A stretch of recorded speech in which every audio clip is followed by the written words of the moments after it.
በምስራቅ አፍሪካ የተረጋጋ የፖለቲካ ሁኔታ እንዲኖር ኢትዮጵያ አስተማማኝ የባህር በር እንደሚያስፈልጋት በርካቶች የሚስማሙበት ነው። ሀገሪቱ ድንበር ተሻጋሪ ሀብቶቿ የሆኑትን አባይና ቀይ ባህርን ተጠቅማ የመልማት ጥያቄዋን እንዳታሳካ ከኢትዮጵያ ጋር ልዩነት አለን የሚሉ ሀገራት ጫና እንደሚያሳድሩ ከኤንቢሲ ኢትዮጵያ ጋር ቆይታ ያደረጉት ሌፍተናንት ጀነራል ጻድቃን ገብረትንሳኤ ተናግረዋል። ኢትዮጵያ ያላትን የህዝብ ቁጥር ያገናዘበ ብሎም ከኢኮኖሚ እድገቷ ጋር አብሮ የሚጓዝ አስተማማኝና ዘላቂ የባህር በር ሳይኖራት በሀገሪቱ ብሎም በምስራቅ አፍሪካ ሰላም ሊመጣ አይችልም ሲሉም እምነታቸውን አንጸባርቀዋል።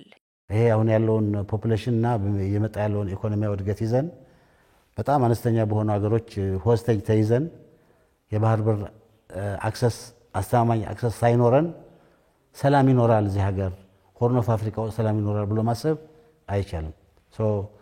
ይሄ ትክክለኛ እንትን ነው ብዬ ነው የማምነው። እኛን ከነዚህ ሁለት ትላልቅ ጂኦግራፊክ ፊቸሮች እንዳንጠቀም ሊከለክሉን የሚፈልጉ ኃይሎች እኛን ችግራችን ያባባሱ ወደ ከፍተኛ ዝቅት የማስገባት ፖሊሲ አላቸው። ይሄን ነው እየተገበሩ ያሉት። አሁን ነባሩት ፒኤልኤፍ የሚባለው ወደ ደም ጠላም ግብጽ የሚያነሳውን ፖሊሲ ነው የሚከተለው። ከሻዕቢያ ጋር ሆኖ እሱን ነው የሚከተለው። የእሱ አስፈጻሚ ነው የሚሆነው።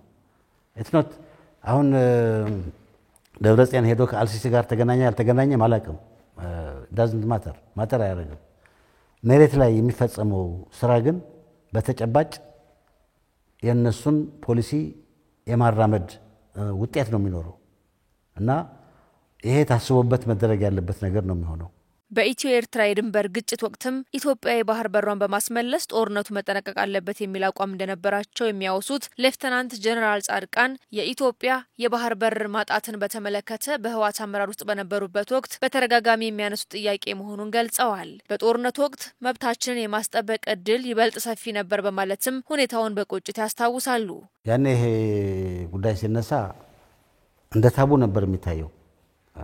በቲፒኤልኤፍ ካድሬም በተቃለም ሊነሳ የማይገባው ኢሹ እንደተነሳ ተደርጎ ነበር የሚታየው። በዛ ሰበብ ያው የሚመጣ ወደኔም ቢሆን እንዴት ይሄን ኢሹ ታነሳለህ እንዴት እንደታረጋለህ የሚል ነገር ይነሳብኝ ነበር ይመጣ ነበር። ኤርትራውያኖች ራሳቸው ጦርነት ስለጀመሩ የሆነ ኢንተርናሽናል ትሪቲ እንኳን ቢኖር እነሱ ጦርነት በመጀመር ስላፈረሱት እኛ ኢናፍ ፕሪቴክስት ነበረን ያን ስራ ለመስራት። ከአቅም አንጻርም ቢሆን በተለይ ወደ መጨረሻው አካባቢ ፈጥረን የነበረው አቅም የፈለግነውን ነገር መስራት የሚችል ነበር ሰራዊቱ። ጦርነቱ ሲጀመር ጦርነቱ አንድ መቋጫ መኖር አለበት፣ አንድ እኛ እንዳገር የምንጠቀምበት ነገር መኖር አለበት የሚል አመለካከት ያዝኩኝ። ጉዳዩን አነሳው። ስትሮንግ ተቃውሞ የነበረው ከመለስ ነው፣ ግን ሌሎቹም ጠንካራ ድጋፍ አልነበረም።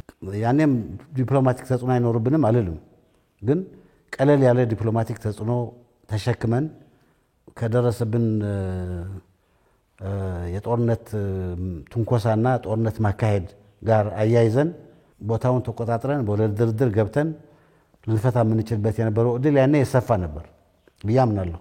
ኢትዮጵያን የባህር በር አልባ ያደረግንበት ሂደት ትክክል ባለመሆኑ በተደጋጋሚ የሚከራከርበት ጉዳይ ነበር የሚሉት ሌፍተናንት ጀነራሉ በወቅቱ ስለ ባህር በር ማንሳት እንደ ነውር ተደርጎ ይቆጠር እንደነበር ያነሳሉ። ሆኖም አሁን ላይ የባህር በር ለማግኘት የተደረገ ያለው ጥረት አስፈላጊነቱን በአጽንኦት ነው የሚገልጹት። አሁን የተሰራው ስራ ዲፕሎማቲክ ስራ አጀንዳውን ከፍ አድርጎታል። ታቡ መሆኑ ቀርቶ አሁን ከብዙዎች ኤምባሲዎች ከየውጭ ሀገር ሰዎች ጋር እገናኛለሁ አሁንም እና የባህር በር አክሰስ ለኢትዮጵያ ያስፈልጋል የሚለው መተማመን አለ። የአጀንዳው አስፈላጊነት አይወገድም፣ እየጎላ ነው እየመጣ ሄደው አሁንም ጎልቶ ነው የመጣው። በዓለም አቀፍ ደረጃም ተቀባይነት ያገኘ ነው ያለው። እንዴት እናምጣው የሚለው ደግሞ ከሁኔታው ጋር የሚጣጣም ነው የሚሆነው። ከሁኔታው ጋር ነው የሚጣጣመው ስል ብዙ አማራጮች አሉ። እነዛ አማራጮች መንግስት ኤክስፕሎር ያደረጋቸው እንደሆነ ነው የማስበው። ለእኔ ጥሩ የሚሆን የሚመስለኝ የሁለቱንም ህዝቦች ወደፊት ግንኙነት ወደ ተሻለ ደረጃ የሚወስደው በስምምነት ቢደረግ ነው። ኢሳያስ የሚያረው የኤርትራ መንግስት አቋም የታወቀ ነው፣ እንትን አድርጓል። ይሄ የህልውናቸው መለኪያ እንደሆነ አድርገው ነው አስቀምጠውት ያሉት። እየገለጹ ያሉትን አቋም መነሻ አድርገን እስከሄድን ድረስ በሰላማዊ ፖለቲካዊ ዲፕሎማቲካዊ በሆነ መንገድ የባህር በር ለኢትዮጵያ የማግኘቱ ጉዳይ በጣም አጠራጣሪ ነው የሚመስለው። ማክሲመም የሚገፉት የኮመርሻል እንትን ታርጉ ይችላልላችሁ የሚል ነው። ኦብቪየስሊ በኢትዮጵያ መንግስት በኩል ደግሞ ይሄ ብቻ በቂ አይደለም፣ ይሄ ኢትዮጵያን ኢንተረስት አያሟላም፣ ከዛ በላይ ነው ኢንተረስታችን የሚል አመለካከት አለ። እነዚህ ጉዳዮች የኢንተርናሽናል ኮሚኒቲው ዲፕሎማቲክ ፕሬዠር ከተጨመረበት አንድ ውጤት ሊያመጡ ይችል ይሆናል፣ እንጠብቃቸው። ካልሆነ ደግሞ ወደ ግጭትም ሊያመሩ ይችላሉ። ይሄም ዝግ አይደለም። ሁሉ ጊዜ ጦርነት የመንግስታት አንድ የፖሊሲ አማራጭ ነው። መቼ ትመርጠዋለህ ነው እንጂ ሁሉ የፖሊሲ አማራጭ ነው። የኢሳያስ መንግስት በትግራይ እንዲሁም በሀገሪቱ ከሚንቀሳቀሱ ታጣቂ ኃይሎች ጋር ጥምረት በማድረግም የኢትዮጵያን ሰላም በማናጋት የመልማት ጥያቄዎቿን ለማደናቀፍ እየሰራ መሆኑን ጠቁመዋል። ትግራይ ውስጥ እኮ ፈጥሮት ያለው ቅንጅት አገር ለማተራመስ ነው፣ ሌላ እንትን የለውም። ከፋኖ ጋር ያለው ግንኙነት ተብሎ የሚነገረው አገር ለማተራመስ ነው። ከነሱ ጋር ያለው ግንኙነት ይሄን ነው እና ኢትዮጵያ ውስጥ ያለው የውስጥ ትርምስ ድሮን የሚያመነጨው ኢሳያስ ነው። እንደ ሸረሪት ሆኖ ነው ድሮን እያመነጨ ያለው እያተራመሰ ያለው።